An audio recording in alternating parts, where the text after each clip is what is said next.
Hi అందరికీ, మరొక డిజైన్తో మళ్ళీ మీ ముందుకు వచ్చేసాను.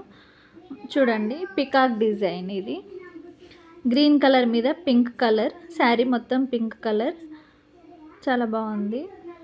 ఫ్రంట్ పార్ట్ ఇది. వర్క్ చూడండి ఎంత నీట్గా, చాలా నీట్ ఫినిషింగ్తో చాలా బాగా వచ్చింది. హ్యాండ్స్కి బార్డర్ వచ్చిందండి, డిజైన్ వేయలేదు, బార్డరే కుట్టించుకుంటా అన్నారు వాళ్ళు. మళ్ళీ సేమ్ డిజైన్, కలర్ చేంజ్ అండి.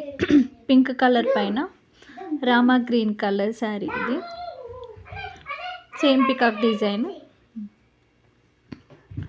ఫ్రంట్ హ్యాండ్స్ ఇలా వచ్చాయి చూడండి, బార్డర్ లైన్ వచ్చి హ్యాండ్ ఫుల్ బొటీస్, చాలా బాగుంది. సింపుల్గా గ్రాండ్ లుక్లో ఉంది, చాలా బాగుంది. ఫ్రంట్ పార్ట్ ఇలా వచ్చింది.